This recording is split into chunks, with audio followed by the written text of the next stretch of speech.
Hi, kia ora, and welcome to Creative Connections, where we have beautiful, inspiring conversations with artists living in Aotearoa, New Zealand. I'm your host, Mandy Jakich. Sarah Ritchie is a New Zealand fibre artist living in Tāmaki Makaurau, Auckland. Sarah specialises in creating framed works in natural fibres, such as New Zealand wool, bamboo and cotton, showcasing her passion for texture, colour and non-toxic creativity, drawing inspiration from the breathtaking beauty of rural Aotearoa, New Zealand. In this episode, Sarah unpacks her fibre art process for us, from her preferred fibres to use and the tools she uses, to her technique, use of colour and the ideas behind her work. Sarah is an absolute powerhouse, or as she says, a purpose-driven multi-passionate. As well as being a practising artist, Sarah teaches needle felting workshops. She has created a range of needle-felted painting kits. She has curated a collection of merchandise and a range of prints featuring her original needle-felted fibre paintings. She has written 4 non-fiction books. She is a business mentor, a member of an art collective, a photographer and a facilitator, all while working full-time in graphic design and advertising. With a background in business, graphic design, advertising and human resources, Sarah has a very sound understanding of what it takes for artists to run a successful, sustainable business and imparts much of her knowledge and experience in this episode. We talk about identifying your why, identifying and reaching your audience, aligning to your purpose, different ways of monetising art, creating a business plan, strategic thinking, and dealing with failure. Ngā mihi, thank you to Sarah for so generously sharing her expertise and her practice with us, and thank you for tuning in to Creative Connections. Before we start this episode, I'd like to welcome you back to the Creative Connections notice board, where I promote a couple of great events which I think you'll really enjoy in Aotearoa, New Zealand. Turua Gallery in St Heliers, Auckland, is excited to announce its upcoming exhibition Shift into Neutral, which opens this Friday, 10th of October, at 5 p.m. This curated collection celebrates the beauty of restraint, artworks that are visually calm yet full of depth and texture. Featuring works from 7 New Zealand artists, the show explores how minimalism, layering and a neutral palette can reveal subtle details often overlooked. From large-scale abstract paintings to recycled beehive sculptures, woven crosses on corrugated iron, ceramics and wood, the exhibition offers something striking for every home or workspace. Artists include Beck Robertson, Cam Monroe, Claudia Alderink, Gilly Sheffield, Jamie Adamson, Michelle Huizinga and Michelle Wilkin. I'm sure it is going to be the most gorgeous show. Now on to episode 180 with Sarah Ritchie. Hello, Sarah. Hello there, Mandy. Lovely to see you. Yeah, thank you so much for having me. This is great. You're very welcome. Thank you for being here and welcome to Creative Connections. We haven't seen each other for a wee while. I think it was in May actually that we saw each other at my open studio. I think you came out to Muriwai, which was lovely. I did. And what a beautiful studio you have. Thank it's wonderful. you. So, it's lovely to have you along. And I think I really admire your work as a fibre artist. And I was just saying before, it's quite an unusual practice. We haven't had a guest who makes this kind of work. So I'm really looking forward to hearing about the process around that.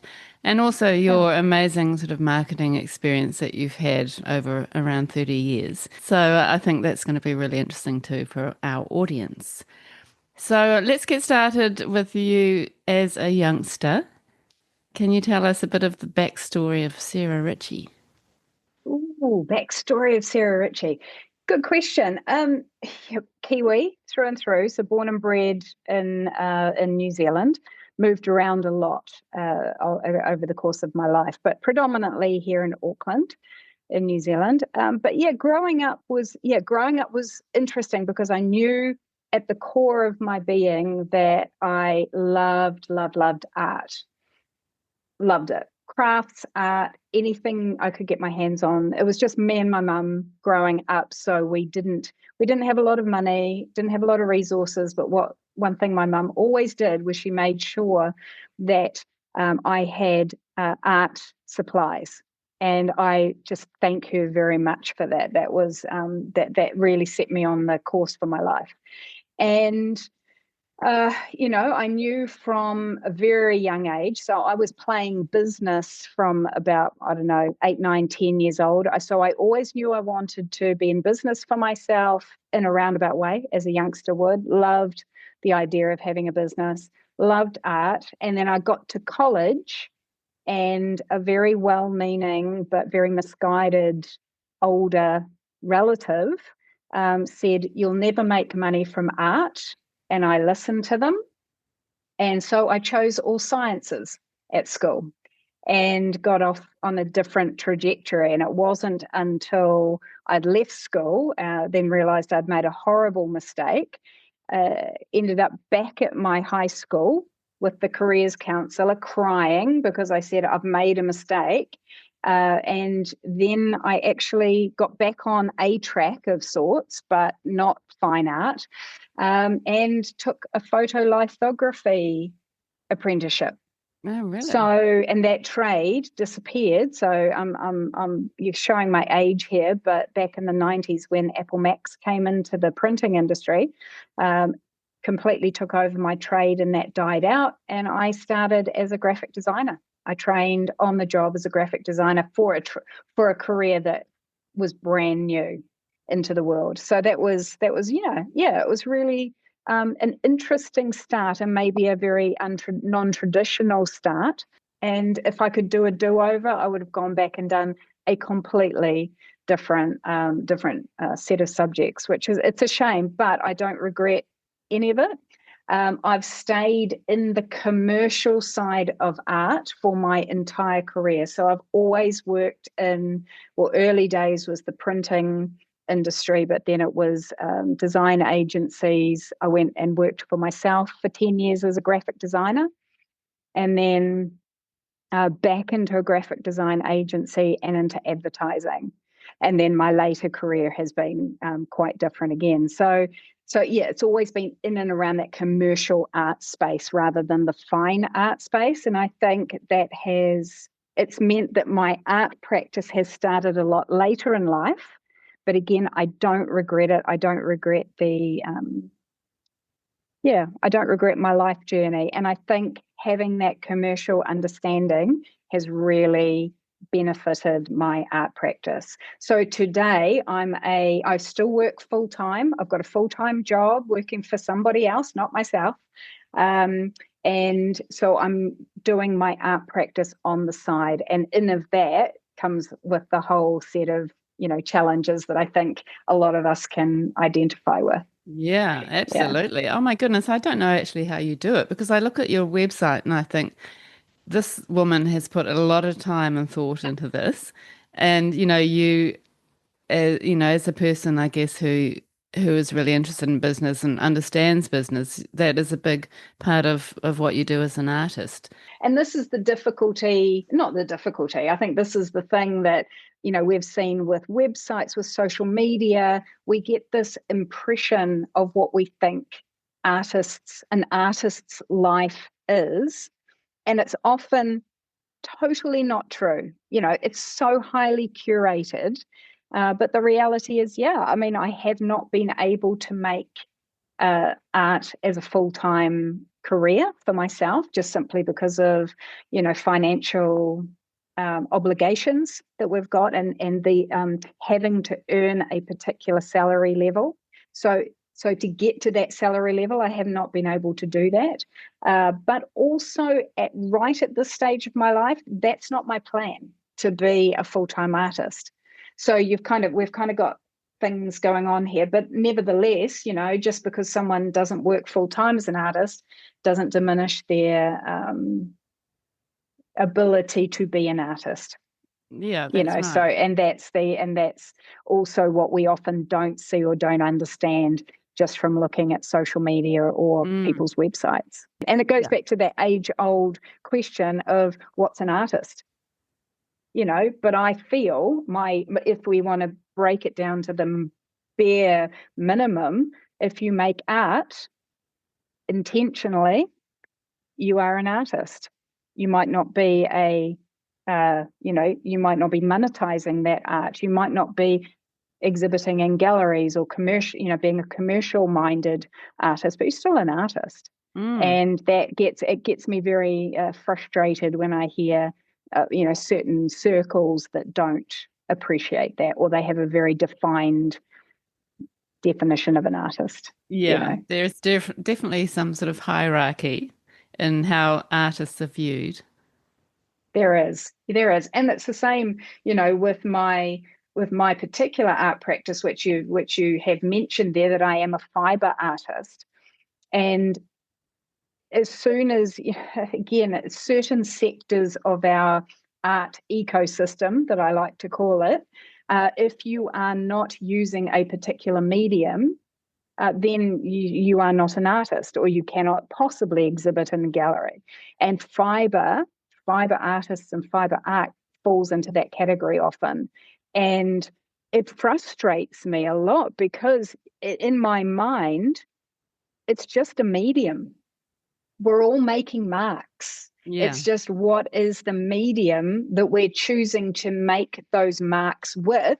Some people use acrylic paint or oil paint or pastels or watercolor, and I use fiber.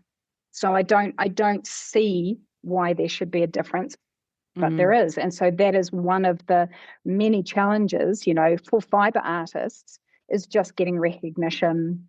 So I realized that is the hard road to travel. So I'm like, I'm not going to play that game. And I chose very early on. That's fine. They can have that opinion. I will travel my own road. And so that's what I've done. You Mm, know, that's really if you can't interesting. if you can't play their game, you make your own game. Yeah, You which figure it is out. smart. In my mind, when I was trying to understand the art ecosystem and figuring and feeling really disheartened that I didn't fit, I was trying to arrange my art practice in a way that I could fit somewhere.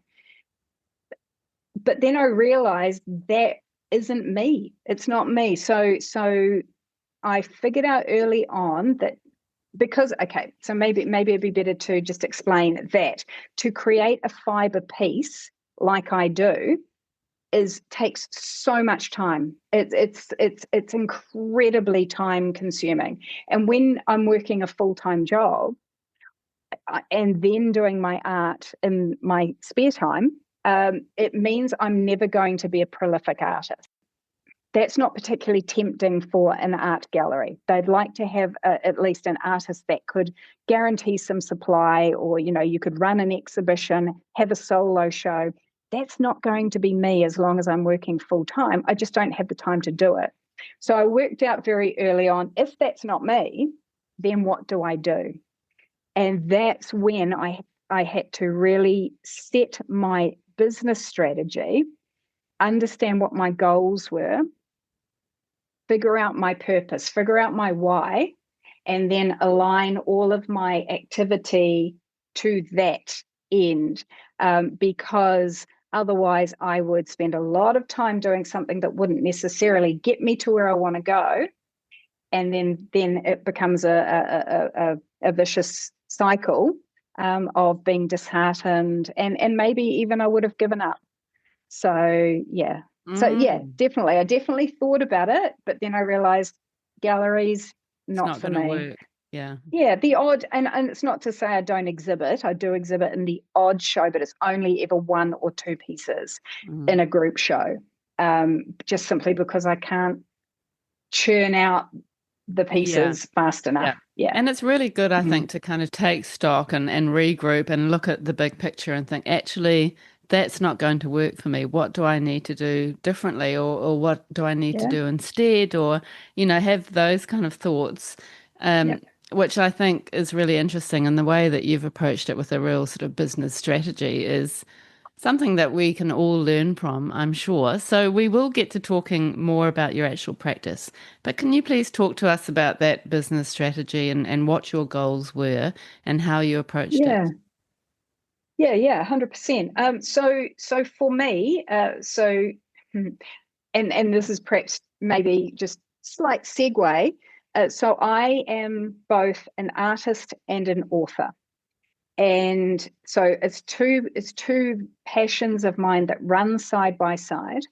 I've published 4 books. The first 2 books were business books. So coming out of the advertising and design um, industry, I wrote 2 books, which are like textbooks, if you like, for that industry. The third book was a personal growth. It was a complete segue into a different category altogether, into personal growth. And the book is called Purpose Made. So it's all about finding your purpose in life. The fourth book, which I'm sure we'll talk about later, is in and around my art practice. But the third book, this book about purpose, one of my deep passions is that everyone can find their purpose in life, their North Star, their big why. Why are we on this planet? And in writing that book with the intention to help other people, it also helped me to solidify my purpose. And that becomes my North Star, my why. And so, what one of the good things about finding your purpose or identifying that for yourself is that it helps every other decision in life, every other major decision in life, including what I do in my art practice, aligns with my purpose. I make sure it aligns with my purpose. And so if there's a big decision to be made, even oh, Sarah, will you come and exhibit at ABC? And I know how much time and effort it would take for me to exhibit in that show. I go, is this going to align with my purpose, my why, my bigger picture? And I go, no, it's not. And it helps me make those decisions a lot easier. So that's an internal sort of strategy, if you like. And then I've got my business strategy. So when I decided to get very serious about art, that I wanted to monetize my art and that it was going to become a long-term endeavor for me, I rested very heavily on all of the years that I had spent in and around advertising agencies where we were working on marketing plans, advertising plans, business strategies. And I took all of that, including all of my experience that I'd had running my graphic design business for 10 odd years. So it's like taking that wealth of knowledge, but sitting down, and anybody can do it. It's not just me. It's anybody can sit down. You can Google or Chat GPT, help me write a business plan. I'm an artist. You can just tap in, I'm an artist. I do this. I need to figure out a business and marketing plan. Help me do that. These days, it is so easy for artists to be able to set that kind of strategy, thanks to the likes of Chat GPT. But anyway, so many years ago, sat down, did this business plan for myself, and I know my purpose, I know my why. I figured out the plan, and it's just working through all the sections of the business plan, from setting up your brand strategy to figuring out your comm strategy, your social media, all of those different facets that go into it. Sitting back and going, is this actually what I want to do? Is this going to be worthwhile? Is this actually going to make me the money that I want to make? Those kind of questions. And then figuring out, yes, this is what I want to do, and going ahead. But I always take that business strategy out every year and relook at it and go, am I still on the right track? Because it's really easy, especially when opportunities come in and you go, oh, I could do this and I could do this. And then all of a sudden you start to veer off. Yeah. So that's where I've come from, that business background into the strategic thinking. I don't always get it right. And that's the thing. And I think as long as I've learned over the years, I've experimented, and we can talk about this if you want to, but I mean, I've experienced in so many different social media platforms and different tactics that I've used, or different ways I've tried to monetize my practice. And some have been absolute dismal failures, but the thing that I have learned is that if you fail quick and fail forward. So it's never failing backwards. You fail, you take what you can learn out of that experience, take it into your next endeavor, and then it always becomes worthwhile. It's been a really worthwhile failure, if you like. Yeah, and the failures can be sort of positive if you manage them correctly, I suppose. Yeah. You have to really, because otherwise, again, you just get so disappointed. You go, why have I just wasted all this time or money or effort or whatever it is, and it's failed, But that's the reality, is sometimes you've got to, in and around this business strategy, you've got to try things. Yeah. How will you know if something's going to work unless you give it a go? Can you tell us about one or Yeah. two of the failures that you experienced? Oh my gosh, I've got to pick which one do I pick from? The big failures, and it's an interesting word, failure. I do think it's an interesting word. I try not to think of them, anything I do, as failures. Even my work, even my artworks, even if something doesn't turn out right, I try not to label it as a failure. I'm using that word today because it's what we all talk about. Yeah, I But I agree try though. not to think of it like that, Yeah. because there's always a learn in everything. The word failure is a negative word, isn't it? Oh, But it's such it a negative it word. can turn it around to be a positive. Yeah. Yeah, 100%, 100%. So I try not to use that language with myself. But some of the worst failures, if we want to look at it like that, were things like TikTok. I gave it a go. I was like, I want to be down with the kids, and I'm going to give it a go. Like we're talking, and I am not ashamed to say it, I'm a 53-year-old woman. I am game for anything, like that. And I thought, I'm going to give this a go. Yeah, wrong. And I thought, you know what? And this was in the early days also, when I was trying to get to grips with who was my audience. Oh my gosh, if you can nail who your audience is, it will answer so many of your business strategy questions. And in the early days, I didn't know who my audience was. I really struggled with that. And so this is when I was trying these different social media platforms. I tried TikTok. I tried Patreon, was another a big fail for me. But so many learns came out of all of these things. So, so that was really, really good. And it wasn't until I figured out, and there's a lot of backstory to this, but I know now without a doubt that my audience is 50-plus-year-old females. They're not going to hang out on TikTok, they wouldn't even know what Patreon was, So, and now that I understand who my audience is, oh my goodness, I focus in, I double down on the business and marketing and strategic activities that are totally in the zone of my audience.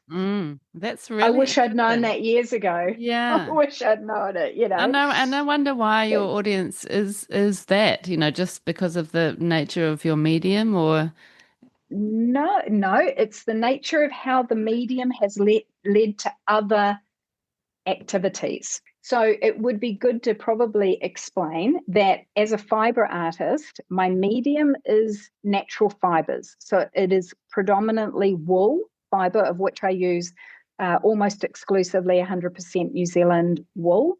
But it is the fluffy fibre as it comes off the sheep. You wash it, you dye it, and then you're working with this fluffy fibre. And the way I create the artworks is using a craft, and this is where we've got this lovely argument between when is a craft an art, when is an art a craft. But I use the technique of needle felting to get the wool fibre into the substrate to create two-dimensional artworks. Now, that needle felting is a craft, and it is a craft that's enjoyed by, probably tens of thousands of people across the globe, predominantly 50-plus-year-old women. So when I figured out that I'm not going to make my money by selling original artworks, that's not where my income, my art practice income is not going to come from that, just simply because I'm not prolific enough. And because it's fibre art and. So I thought, okay, well, how else can I monetize my art, my original art? And that is through creating craft kits out of my artwork of just my latest book. My fourth book is a needle felted fibre painting pattern book. So on my website and off Amazon and so forth, I sell a book, and it's going to be books. I'm going to release my second needle felting book a little bit later this year. It is running workshops to teach the type of fibre art that I do. It is, again, before the end of this year, I will have an online workshop available to teach the technique. I've created craft kits that I sell worldwide. So it's taking my designs, it's taking my my artwork, but it's monetizing it in different ways. And this is, I think, if I could encourage any artist that's listening to this, is that I think sometimes as an artist we get locked into the fact that we have to be selling original art. And that's just one of the channels that you can use in your art practice. And so the most common ones are selling original art or selling prints. Brilliant. And if you can do that, that's fabulous. But it's only two ways. And there's so many other things you can do. Like I've got my art on merchandise, drink bottles and tote bags and that kind of thing. You can, if you can write books, if you can do like I do, and that's you can write a book. Can you teach a workshop? Teach a workshop. There's so many other ways. Yeah, that's so and true. that's how I'm making my money in my art practice. It's not selling original art. It's thinking of other ways to get that artwork out there. And I still can't figure out how you're actually doing all of that and working full time. Like even more so, like what? How do you find time to write books, create workshops, all of those things? I mean, I just don't get it. It's a really interesting question, and I know we have we have a laugh about this amongst my artist friends all the time, because it's like, have you got more than 24 hours in a day? I first have to say I don't have children. Okay, so I can fully appreciate and tip my hat to any artist that is also trying to run a household and a family. I don't have that time obligation. I am involved in other things other than art. So, I still have my own challenges. But I figured out a long time ago that if you really want to do something, you will find a way to do it. You will find the time to do it. When I wrote my first book is the equivalent in length of 4 university theses. It's huge. It's a huge book. Working full time, when did I find the time to write that? I get up at 5 a.m. in the morning. I still have 7 hours sleep every night, so I make sure I get the right set. But I get up at 5 a.m. in the morning. At that time, I was taking the train to work. So I would write every day, going to work, coming back home on the train. You get into a discipline of setting aside time and just keep going. If it means you have to get up half an hour earlier to achieve what you want to achieve, do that. If it means not sitting in front of, I don't sit in front, there's another thing. I don't sit in front of TV. Never. I watch a rugby game. That's probably the only time you'll see me sitting and watching the TV. I listen to TV. I have my tablet going while I'm doing my artwork, but it's a choice that I've made is where do you apportion your time? And we all have that. We all have that choice. Yeah. And that becomes Yeah. the challenge. We've all got the same amount of time in the day. What do you do with it? That's How the do you, what choice. what do you prioritize?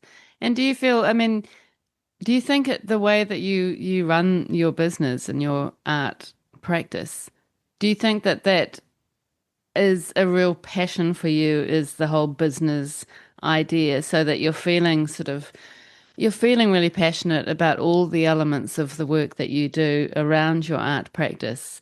And do you feel like Yeah, that sort of yeah. helps you to kind of to drive that part of it? Because there are artists who couldn't think of anything worse.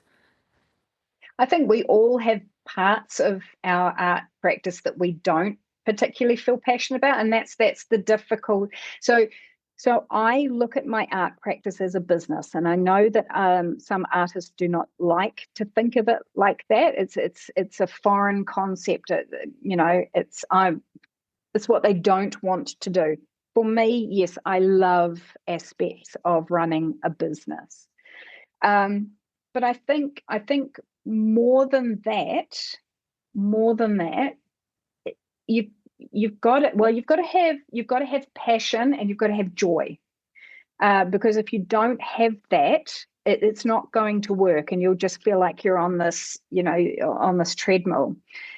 Because I'm very passionate about purpose, because I have my North Star, even when I'm going through, or there's parts of the art practice that I don't particularly enjoy, or, I wish I was doing something else, because I know it's all leading to something bigger, it keeps me going. My why is so strong that even in the tough times, or the times when I have self doubt, or when I get discouraged, or things aren't going the way I'd hoped, or I just lost money on some harebrained scheme that I thought I could make money from, it's the strong why that pulls me through.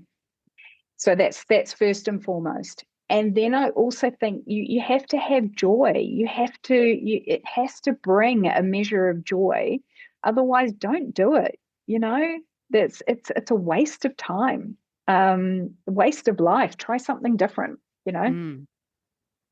And And that's what keeps me going. yeah. And it's also much harder to maintain something that you don't feel joyful about, you know. 100%. And there's always stuff that we don't like to do.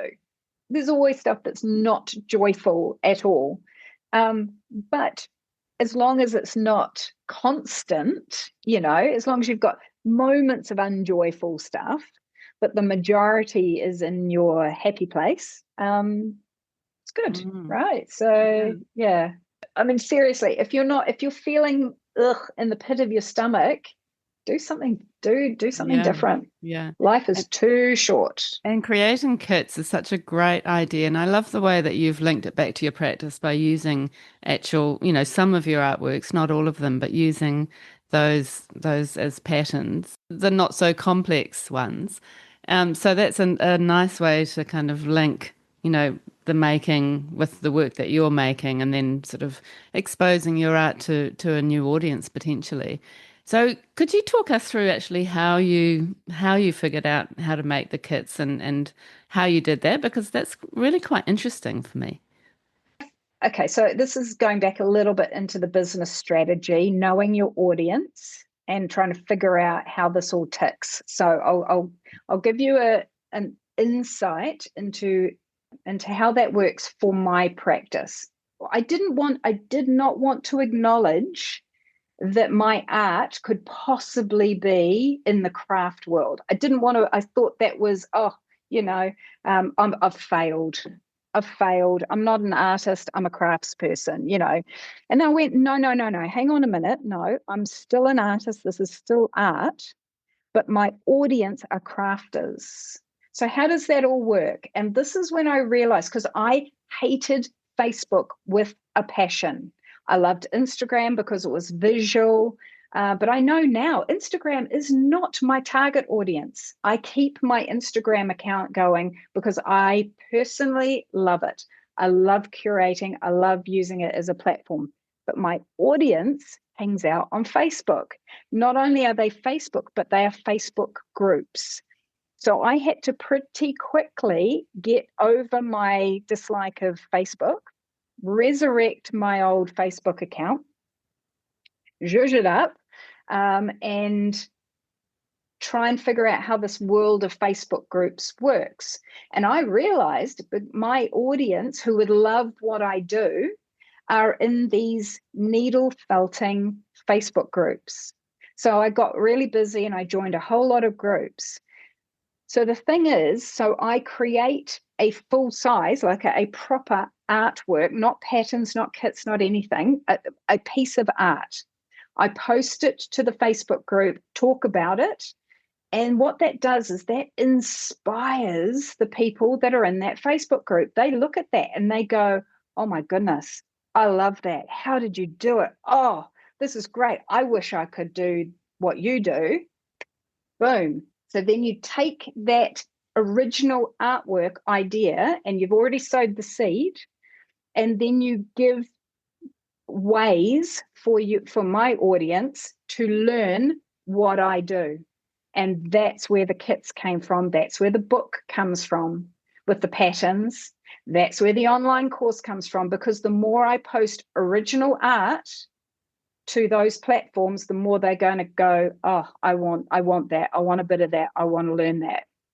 So that's how all these other things came about. And in order to create something that people can actually, no one's going to be able to create the big art like I do it.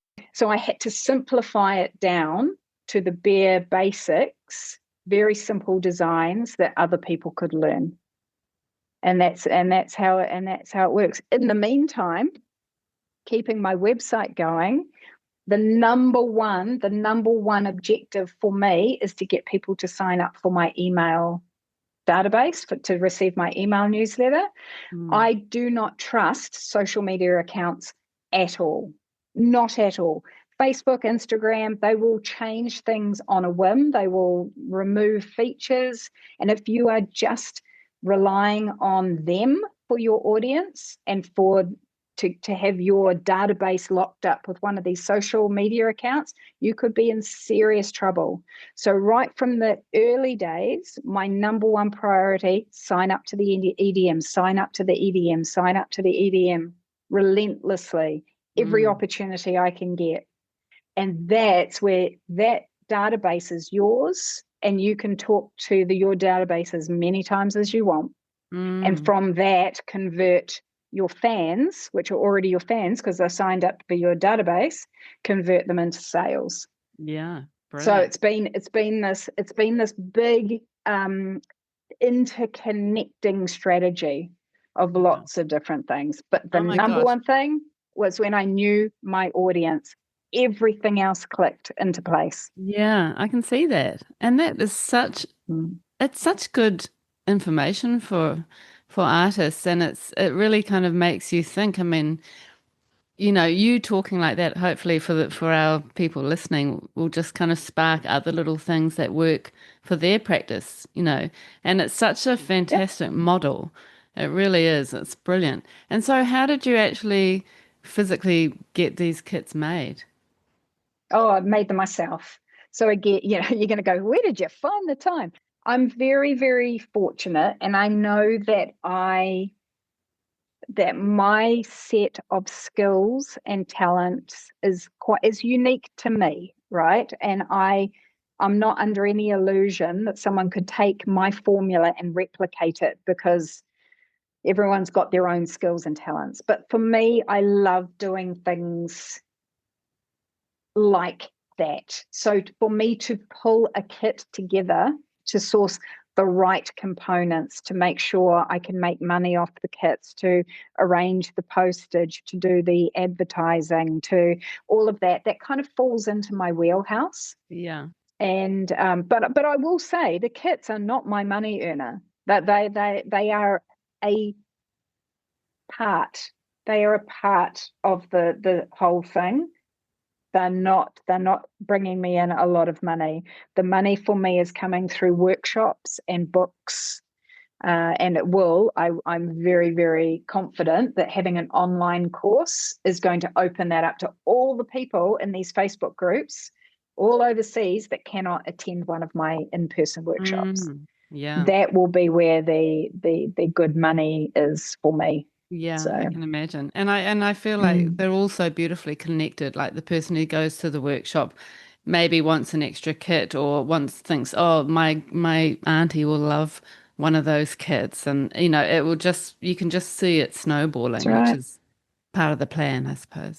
That's part of the plan. And I also think, just to give a word of encouragement for folks listening to this, it's a long-term plan, right? And I think any artist that's been doing this for a while, there's no instant success formula unless for some reason you get discovered, or a really unusual lucky break. It's a slog, and this is where I think you also have to be super passionate and super joyful about what you're doing, because it's going to take a while Yeah. to get known, to get things figured out, to try all these things, to try and fail, to fail forward, to do these things. It takes time. Mm. You've written a book that helps people with business strategies. Have you ever thought about creating workshops for that kind of thing, even for artists specifically? For artists, yeah, not I have I have oh, I don't know how many books. I've got about 3 or 4 different books in the works. They're all at different stages of not now to never, but they're books that I continue to develop over time. And one of those books is for artists. But I know I'm not at the point in my own journey to be publishing that book. I need more miles on my journey first, and then I'll publish it. But that is all about strategy, business Mm, strategy for artists, basically. Oh, that's great. So yeah, one day. Yeah. And I do think a workshop could be good, Yeah, could be. even, at Studio One Toy Two or somewhere sort of local in Auckland to start with, and then potentially that could go online as well. I can see a need for that. And just back to your own marketing, how do you manage your email database and your actual emails that you send out? So my website is built on Wix, and I've created that for myself again from this set of skills. Excuse me, and having a career as a graphic designer, it's it makes creating websites and EDMs and that kind of thing very um, in my wheelhouse to do. And again, I'm not. I know for other artists this is not easy, but I do have to say that Wix is one of those types of integrated platforms that is really quite simple for artistic people, creative people, to be able to build their own thing. So my website is Wix. The email marketing module is through Wix. I did have it with MailChimp for a while, but having one thing I wanted, yeah, it all came down to a toss up, time, logistics, and functionality versus cost for me. And one of the big things I wanted to do was, when someone signs up for my email newsletter, that they automatically received a reply and a link to download which at the moment is to download the Purpose Made PDF. as a gift, as a thank you gift for signing up. Because the thing is, for me personally, I don't know why people are signing up to my EDM. It could be me as an artist, me as an author, me as a photographer, me as a business mentor. I've got a lot of different strings to my bow. So when they sign up to the EDM, I'm not 100% sure why they're doing that. So I want to be very transparent about that with them. And so they sign up, they get an automatic email, a thank you, a free gift. And then at the moment, I'm communicating once a month with everybody. For two reasons. One is to do it anymore. I don't feel I've got enough quality content to be communicating any more often. I also don't want to feel that I am sending out too many, because I think for me, and this is me personally, because everything about what I do is very slow, to have one email going out once a month with really good quality content, for me, that's the sweet spot at the moment. Or a little bit more often if I've got a workshop coming up and say, hey, I've got 2 spots left on my workshop, I will send out one of those kind of emails as well, but very rarely. That's so good. And do you find that you do get quite a lot of people signing up? Yes. So that's been, and again, I can see my activity within the Facebook groups or workshops, or if I'm at a fibre expo selling the kits or whatever, there's correlations. I can see the spikes in the signups for the EDMs based on certain activity. For each time I put a full-sized artwork up onto the Facebook groups, it's a spike in the EDMs. Really? You're not allowed on the Facebook groups, you are not allowed to overtly be seen to be selling things, but I will 100%. So two things, two little sneaky things I do. One is I put my website onto my Facebook group posts, which some groups don't like you doing. So I get to know which ones will block you if you do that kind of thing. So I just put a watermark on all of my pictures that go onto these Facebook groups, which has my brand signature and my Facebook and my web address. That's so good. And so it gets around those Facebook group restrictions, and then people go straight. Every time I post, I will get a handful of email signups, guaranteed. Wow, that's so good. Yeah, that took time to figure that out. Took a long time to figure that out, for me. But now I do. Hey, I know what activities, what tactics are going to get results. Yeah, and that's a great tip to do something like that. And I do love the way that you use your original artwork as the bait in a way. That's the initial. It's bait. It is. Yeah. I will unashamedly say it's bait. And don't get me wrong, I'm not a ruthless commercial, pariah in these groups. I love being part of these groups. I love sharing my work. I love looking at other people's work. I love commenting. Oh my goodness, if you want, so there's no point in just posting and ghosting.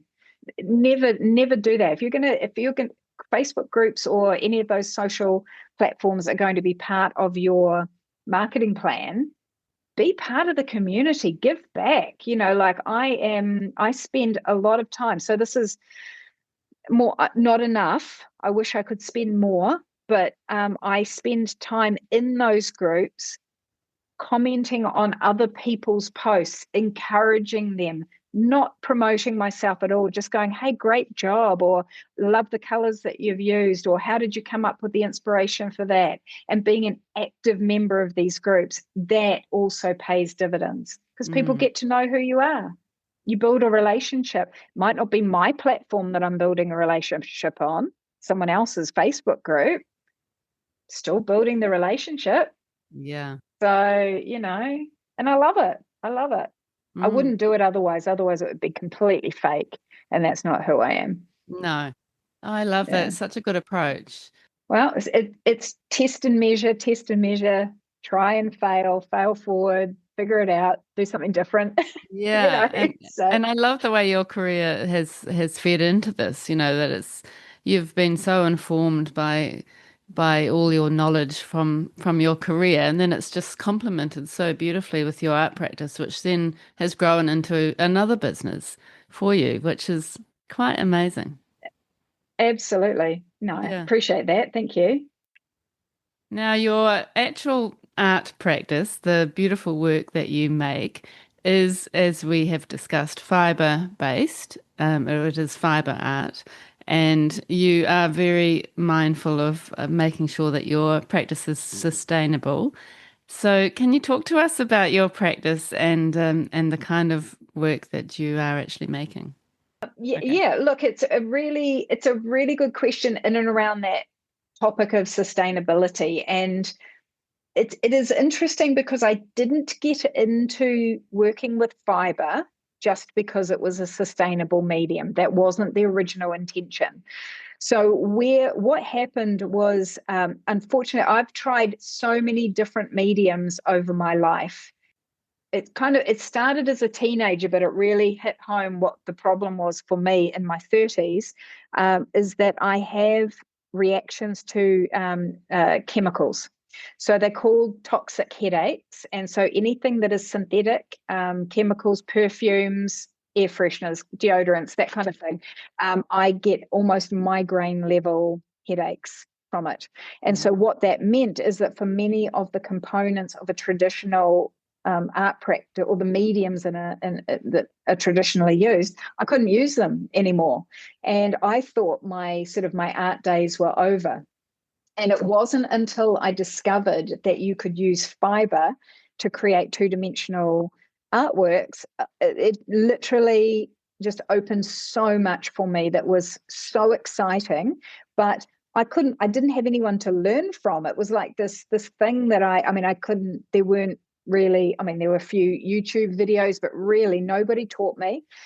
I literally had to teach myself. I learned the basics of how to needle felt with fiber, and then from there I had to figure out what does creating two-dimensional framed artworks actually look like? How do I do that? And that was quite a process just to simply learn technique, um, action, cause and effect, all that kind of thing. And my artworks evolved over time. They changed. So if you look at, and I don't have them up on my website, but my early works are very different to what I'm doing now. But yeah, in terms of the sustainability, wool as a the wool fiber, it's biodegradable, it's sustainable, it's eco-friendly, it's all those wonderful things. But even within that, if I use commercially dyed fiber, that's still chemical. There's chemicals in that process. And frankly, I love color. I could go down the natural dyeing route where the fiber is dyed with berries and leaves and vegetables and that kind of dyes. But the colors are very muted, and I love vibrant color. So I still have synthetic dyes in the mix. And that doesn't give you headache. Unfortunately. That doesn't give you headache. No. So once the fiber has been dyed, the smell is gone, and all you can smell is the beautiful wool smell there. If I was dyeing the fiber myself, yes, that is a problem. But I don't do that myself because of those reasons. And I've tried to take out other synthetics from my art practice. One of the last remaining ones that I can't find a substitute from at the moment is I work with high density foam as a base that I needle felt into. And I am looking for alternatives because that it doesn't sit well with me for that. The other decision I made in my art practice is that I used to, when I first started, I was using silk as one of the fibers, the natural fibers. You can use animal fibers like wool, silk, I mean, literally cat, dog, goat, rabbit, there's lots of different natural fibres you can use, but there's also plant fibres. So I use cotton fibre to get my whites, my highlights. And there are other plant fibres you can use.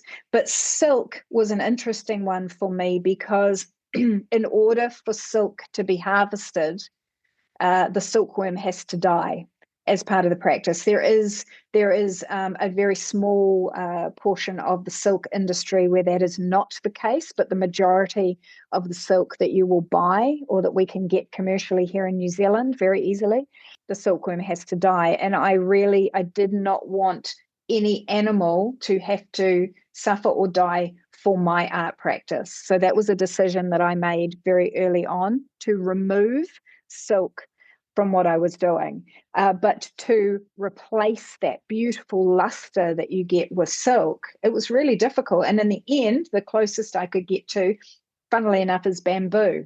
But we all know, well, I mean, anyone in the fibre biz, to the manufacturing process for bamboo fibre, it's not necessarily great for the environment. It uses a lot of water. It has a lot of chemicals in that process.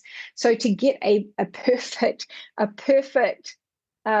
sustainable, biodegradable, eco-friendly, I would love to have that as a practice. The reality is there's so much in that manufacturing chain that I will never be able to control. That means I cannot get to that point. So I just go, love working with wool. I love the feel of it. I love the results. And I'm doing it because I love that aspect of it. I'm not trying to be kind to the planet with my art practice. I really wish I could. Yeah. But I can't. You're mindful of it, which is... I'm mindful of it. I will do what I can for it, and Yeah. It's a toughie. And your practice, you say it's 2D, but it does feel very textural, but I guess it's not sort of standing out in a huge way. It's quite flat, which is really effective. Yeah. And you do seem to focus on landscape, as Aotearoa New Zealand landscape is a big feature in your work. But I also love the way it's almost, some of the works are quite almost cubist. They're quite sort of divided up into sections, which I love. So can you tell us about the kind of ideas that you have behind your work and what they actually look like? Yeah, 100%. And I think it is interesting because I do get a lot of comments on my style, that it is unique. But I send out a word of encouragement to people that are yet to find their style, their signature style. Don't worry about it. It will come if it needs to come along, it will eventually get there. I struggled to figure out what was my style, what was my zone, what could I be known for such a long time. And that was really, really disheartening for me. But you know what? And it's funny, I've only just had this realization over the last couple of weeks. Good timing. My style, so where my style has come from is a number of different influences. My graphic design background, for a start, huge influence, because I think my brain thinks in a two-dimensional way. I can't think like you put me in an empty room in a house and say, Sarah, go decorate it, put the furniture in a good position. I cannot think spatially. I cannot think in a three-dimensional way. So that is why you'll see that all my works, all my artworks are flat. There's no depth, hardly any depth of field. It's flat because that's the way my brain functions, number one. Number two is I love glass. Always have done. Stained glass, fused glass. We collect glass works from artisans all over New Zealand. I love the way light goes through the glass. Millefiore glass works, all of that type of thing. Huge influence on the way that I create my own artworks. So glass is a big factor there.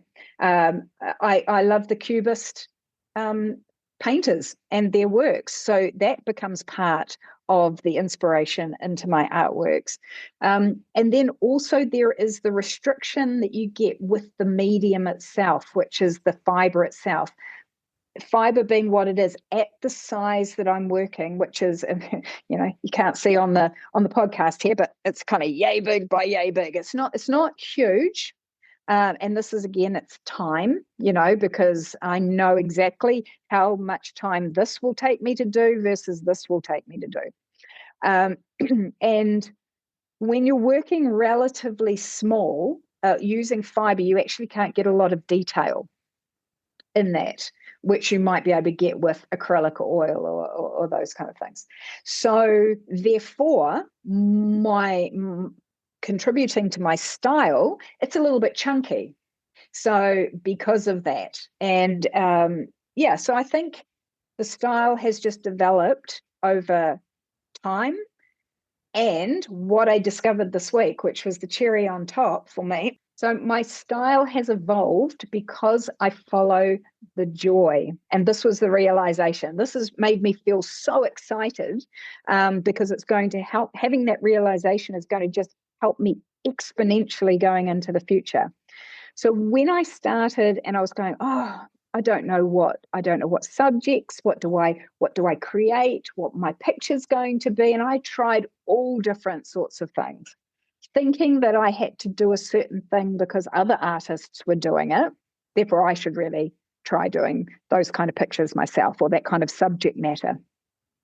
And then I realized very early on, one of my first rural New Zealand piece, and that piece on the wall, it's called Utopia, EWE, Utopia, two sheep in Aotearoa. So it's two sheep in the middle of a field, because rural New Zealand is my joy. It's my happy place. If I can get out into the countryside, life is good, in all aspects. And so when I did that piece, I went, oh my goodness, I love to depict rural New Zealand, the animals, the birds, the birds of the countryside. And whilst I've kind of deviated off and tried other things, every time I go back to that rural subject matter, oh my gosh, I feel great. I love producing the work, and people can see. I'm pretty sure, just based on comments that I get of certain subject matter over the rural ones, there's so many more positive comments about the rural, and I think it's because my joy is showing through in those pieces. So now I've figured out that's where I want to go. That's going to help the evolution of my artwork, is to just keep following the joy, is the best way I can use to describe it. And literally I've been doing this for years, and only now have I figured that out. Really? And this is why I think this is brilliant in terms of our journey as artists, is keep learning, just you're evolving, you're realizing, as well as try a little bit of here and try a little bit here, so it's figure out what you love, and follow that. You've got to do that trialing and experimenting, and because you don't really know until you do it how it's going to feel. And sometimes when you try other things, you think, oh, this is good, and then you go back to the original and you're like, oh no, actually this is what I need to be doing. Yeah, 100%. And I'm very, very mindful that sometimes you can't follow the joy. Sometimes you've got to follow the money. And that's just the reality. And I remember sitting in a artist talk with Dick Frizzell many, many, many years ago. And he was talking about that push-pull between creating art that you love versus what is going to put food on the table. And, I know that he's been accused in years past of selling out as an artist and, just doing what makes money. It's like, it comes back down to what's your why? Why are we doing this? If we are doing this if we're doing this to earn an income, If that's your why, you want this to be your full-time job, your part-time job, your business on the side, earning a certain amount of money. If that's the aim, then sometimes we have to create art or offshoots of original art, merchandising, productizing, that kind of thing, to make money. And that's just a fact of life. And sometimes we will have to create imagery or create certain things that is not our joy zone, but it puts food on the table. Yeah, people love and that. I know that is a reality, right? But if we can put that aside, and in this ideal world of, as an artist and just purely in our art practice, to create something from, the inside, and to give our talents to the world, to share it with the world, then I believe that needs to be what you feel you have to say, that you have to do, that you have to show, that you want to show. It's a push. It's always, I think that's going to be a push pull. Yes, But if you I can think, follow the joy, yeah, then I a lot think of that's people, the ultimate. a lot of people do experience that tension. And your works are very, I mean, they're incredibly detailed considering the medium that you use. I found it quite surprising that you could actually, like, you have done portraits, people's faces with incredible precision for using that kind of material for the way I think. And the way you sort of show, you can show light and dark and really get a brilliant image, which could almost be painted with fibre, is quite amazing to me. So how do you actually, what is your process? Do you draw first, and how do you fill in the spaces? Yeah, so that's a really, really good question. And I think uh, the best way to describe it is, because we are just mark making, all the other art principles, if you want to say, are the same. So if you're looking at composition, tonal values, um, uh, thirds, the rule of thirds, I'm just trying to think of all these different, all the different rules that we've ever lived by as artists, color theory, it's all the same.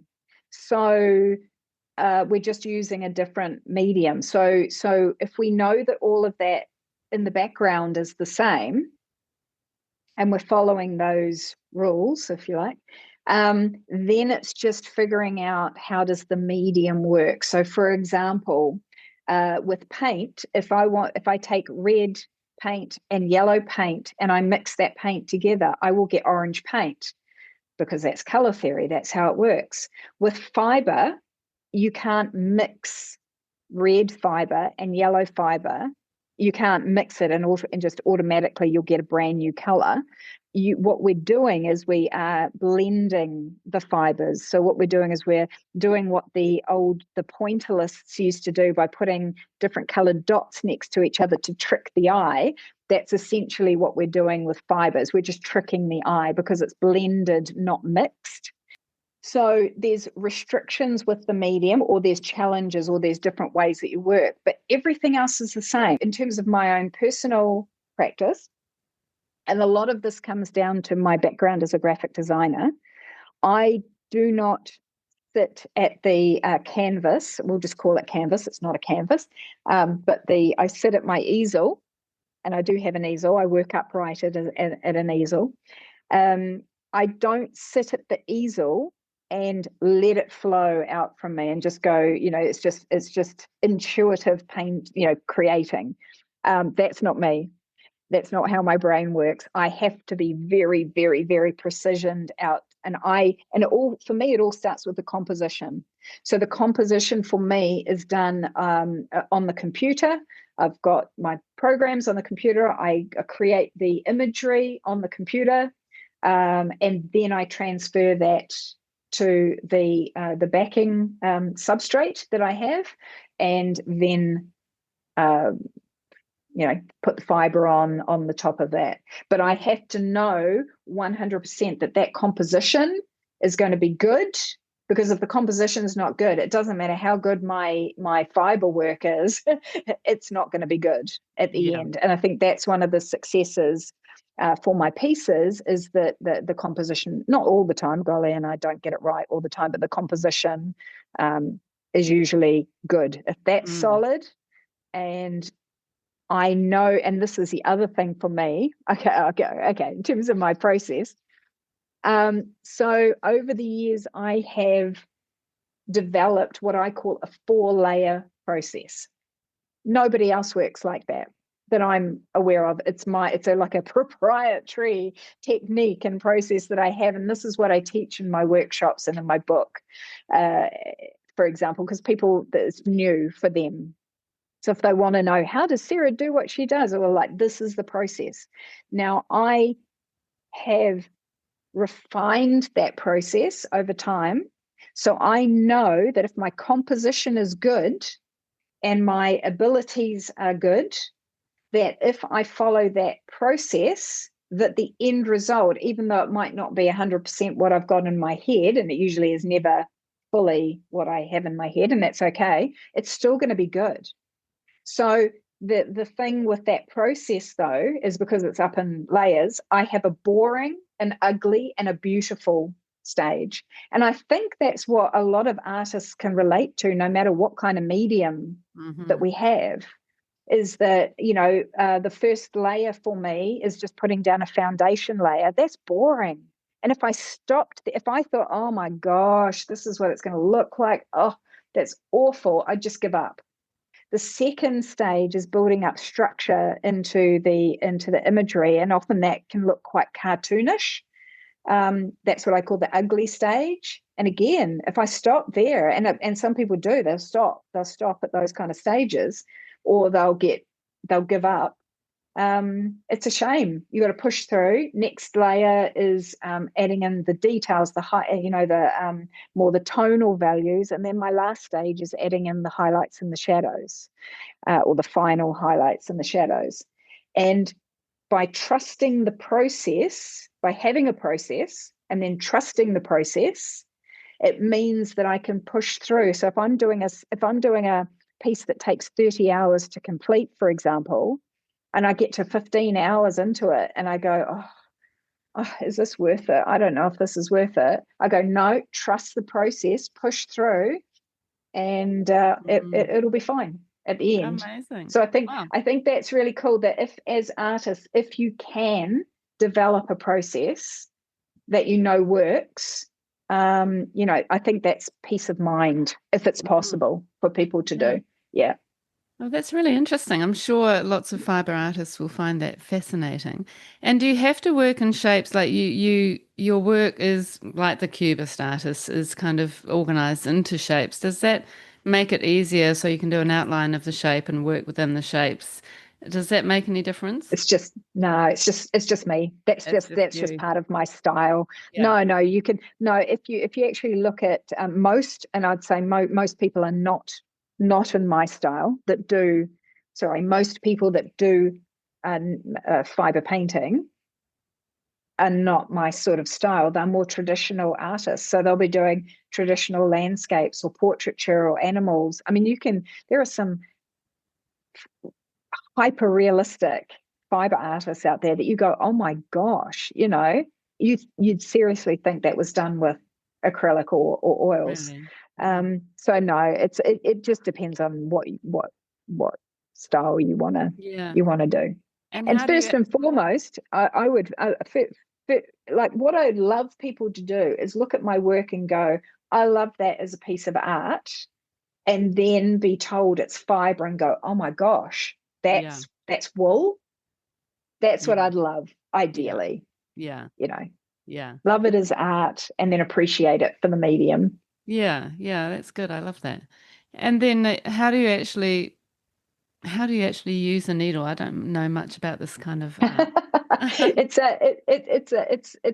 a single needle, but it's not like a sewing needle or any needle that most people would be familiar with. It's got little barbs on the end, so it kind of looks like a really big tapestry needle. I'm trying to think how to describe this, but on the pointy end, it's got little barbs and the barbs are what picks up when you push it through the wool fibre and into the backing. So the backing has to be a natural fibre, and then you've got the wool fibre on top. When the needle goes through the wool fibre and into the natural fibre backing, all the little natural fibres are starting to, thanks to the little barbs on the needle, they're starting to blend together. They're starting to mesh. And the more that you poke the needle in, the tighter the fibres get and the flatter the wool goes. Ah. So if you can imagine, you are stabbing that needle, like I don't even want to think how many times a piece, how many stabs I do per piece. I just probably thousands. And it's kind of scary, really. And which means, what is the substrate? Substrate different for different people. So for me personally, I actually I work with a commercially made felt backing, flat felt, sheets of felt. That is a relatively new thing for me. Prior to that, I was felting into a cotton linen fabric. So I find now that having a 3mm felted sheet backing produces a much cleaner result, funnily enough, of my imagery. So, and it makes it easier to frame as well. And I do all my own framing. So that is of interest too, is that when I started seriously developing my art practice, I looked at, I'm very into maximizing revenue, maximizing profit. And so one way to maximize profit with any business is to strip out costs wherever you can.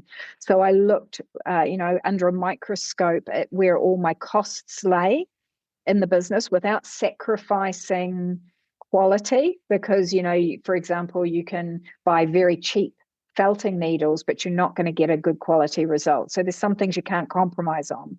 But one of the areas that I could strip cost out of my art practice was to do my own framing. And to do that, I went and did a night school course in framing. I bought my own equipment. I can frame my own pieces, and it means that I don't have to load up if I'm selling an original piece. Means that it's not. I can either take some of the cost out if I choose to, or I can sell it at a commercially framed cost and make more profit. Yeah. And a thing with fibre art is, to protect it, you really have to put it behind glass, and to be able to see the fibres clearly. That is the most expensive glass. Is the what they call ultra view glass, so that you can, there's no reflection. So framing for me, and this is another reason why I don't put a whole lot of emphasis on selling original art, for me, is because framing is phenomenally expensive. Even framing it myself, the cost of the molding and the glass, I know I get it at wholesale prices. It still makes the final sell price, it's quite high, and I have to have the right market there to sell at certain prices. They do sell, but they're not running out the door, the original artwork. So and the flat, you have to have a mat, do you, just to kind of put over and to keep it sort of taut and flat? Yeah. You frame it just normal. It's normal framing. Yeah. It's normal framing with glass. Yeah. Wow. But then again, that's a whole nother subject in of itself, isn't it? Like some galleries, they really frown upon pieces that are glazed, which is that bamboozles me. It annoys me and bamboozles me, but it's a reality. So and you need to have it, otherwise it would just collect dust, wouldn't it? It would be. Well, the biggest, what would you call it? The biggest enemies of fibre art are dust, moisture, and insects, especially moths.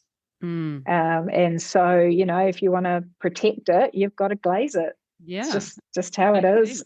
Yeah, absolutely. And pardon Yeah. my ignorance, but do you have the fibres underneath your substrate, and then you push the needle through and sort of pull the fibre through the substrate? Is No, that it how it goes works? the other way. The other way. Okay. So you've got the substrate, then the fiber on top, and the needle goes through the fiber into the substrate. So it's pushing it in.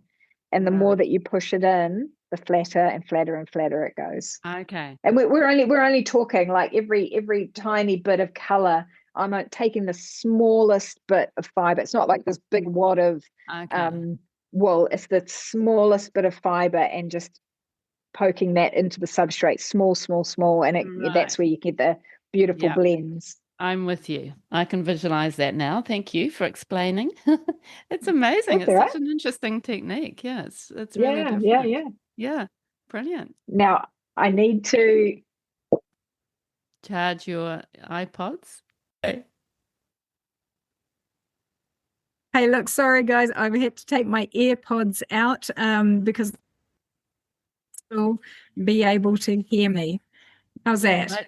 I just lost you then, actually, just for a period. It just did a bit of a fade, and um, It's probably because I so was taking from my ears to the case. yeah, I won't even show them.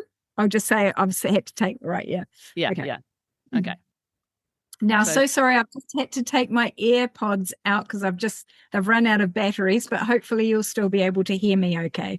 There. yes, we can. It sounds good. There might be just a slight shift in the sound, but we can hear you. That's the main thing. So, Great. what should we talk about now? Actually, I'm just going to pause it after all that. So, thank you, Sarah, for sharing all of that amazing insight. I feel like this episode is going to be so useful for so many of us, but also your practice is really interesting. And I've got a whole new appreciation for your work after hearing about your process, which is really interesting. Thank you. So, we're going to get on to the questions. What do you think has been the most significant moment in your career for you? In my art practice specifically, yeah. Significant moment, yeah. Look, that's a really interesting question. And funnily enough, if I had to think about it, it would be what we've already mentioned, was identifying my audience. Yeah. Because doing the art has been a journey. That's just an ever ongoing, evolving journey of expression, figuring out the medium, figuring out style. That just kind of that flows. But if there was that one pivotal moment that radically changed not only my focus, but also being able to monetize my art practice, was really understanding who my audience is. Everything shifted from that point in my brain and practically. So yeah, I'd have to say pivotal moment would be that Yeah. to this point. Yeah. And what do you think being an artist has taught you about life in general? Well, I think life without art, life without creativity, I mean, how boring would that be? It's given, I mean, for any artist, I think, if I would say art is part of who I am, it is an undeniable, I have to express, I have to do art. And I would say any artist listening to this is probably going, yep, me too, So yeah, it is. Look, yeah, if I didn't do that, I would be denying who I am.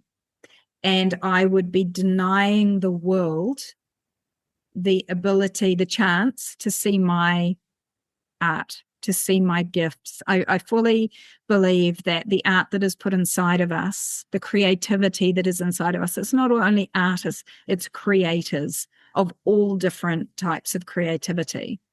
It is something that has been put inside of us not only to get personal satisfaction out of life, but also to give out of that to others. And that, I think, is a responsibility for anyone that is an artist, is to show their art to the world. I think it's one of the saddest things is for an artist to do art in their own, whilst it's lovely and personally satisfying probably, but to do art that is never shown is sad. Yeah, and shared. Yeah, it's the same with music, like, creating music and not sharing it is a shame. Yeah. It's a shame. Yeah. And plenty of people do it and they have valid reasons why. And a lot of it comes from just fear of all these fears that we carry with us through our lives. Fear of rejection, fear of what other people will think, all of this. And I go back and I've written about this in 3 out of my 4 books, that fear, it's been scientifically shown that there are only 2 innate fears, inbuilt fears that we're born with. One is the fear of loud noises and the other is the fear of falling. Every other fear in life is learned. And if we can learn it, we can unlearn it. We've just got to be able to name what the fear is and then work out how to unlearn that fear.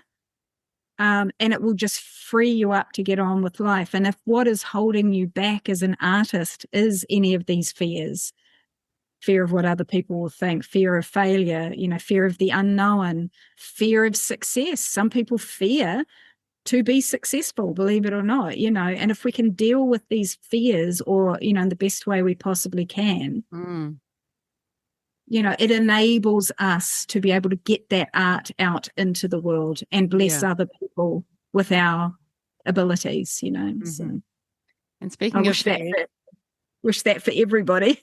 Yeah.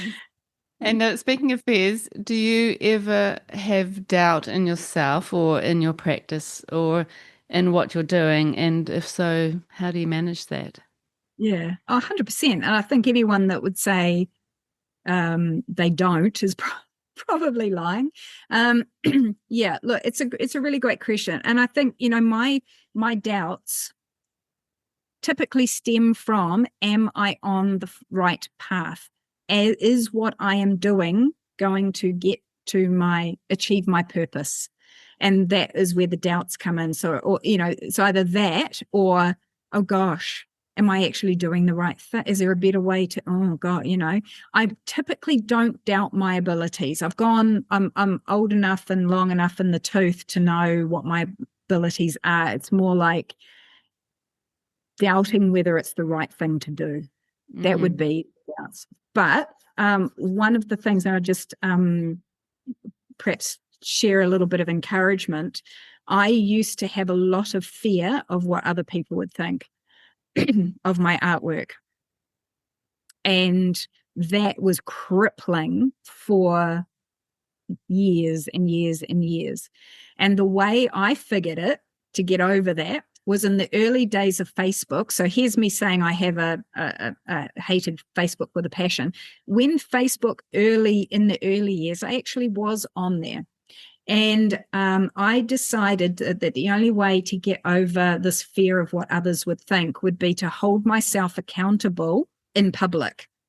And so what I did is I used my Facebook friends at the time, which weren't many, as each person as the source of inspiration for one acrylic painting that I was doing. This was back in the early days.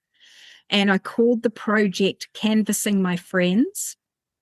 And what I did is I just say it was Sally. I'd say, okay, Sally inspires me in this particular way. And I would use that person as the subject matter or whatever, something about that person for the painting.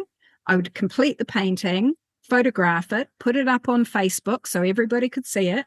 And then I gave that painting to the person that inspired me to do it. And I worked my way through. I had, the problem was because it was a Facebook in the early days, the friends kept growing. I thought I could do my whole list. And I started with maybe, 30 friends, and it ended up at like 50 friends. I'm like, I'm never going to finish this list. But I did about 14 paintings, if I can remember rightly, 14 times that I did that piece of art and put it up on Facebook, no matter what it looked like. And I look back now and I think some of those pieces were diabolical, Now my artist me now would never have put it out there. And I am so glad I did, because it enabled me to get over that fear of what other people would think. Now, don't have a problem. Not a problem at all. Well, that's actually a very brave thing to do and such a good idea. And how was the response? Oh, great. But then people aren't going to say they don't like it, right? And they're all your friends. Yeah, but in a way, that was the great thing. They were so affirming, no matter whether they really thought of it or not. To me, they said, wow, wonderful, well done. And that just gave that encouragement. Keep going, keep going, keep going. And I've been into a couple of these friends and relatives' places. Now they've still got them on the walls. Really? And I'm like, that's cool. Yeah, that is cool.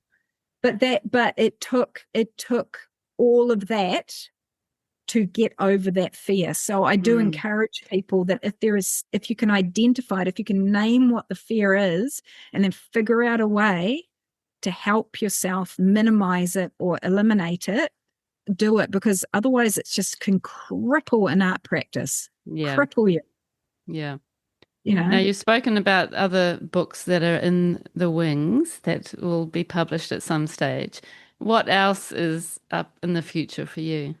Future, yeah. So I have a lot of interests outside of art, and I tend to write how-to books. So that's my style, is the how-to style, instructional.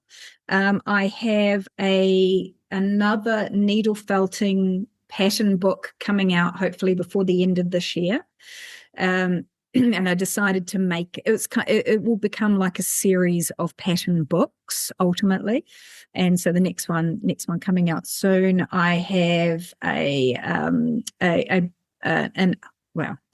it's funny, isn't it? It's funny, isn't it? You've got me here, Mandy. You see, it's because as soon as you say you're going to do something, it's like you put it out. Yeah. And I've tried to kind of keep these things very, very quiet. But no, like I've got I've been writing a book about encouraging other artists in their art practice, and from a business perspective and a strategic perspective. I've had that in the wings for a long time, but I feel that one is only appropriate to publish when I am at a certain point in my own art practice, and that's not quite yet. But the book is actually quite far down the track, that one. I have and this is a whole nother kettle of fish, but I am also what they call a Lego serious play facilitator, which is using Lego bricks as a workshop methodology.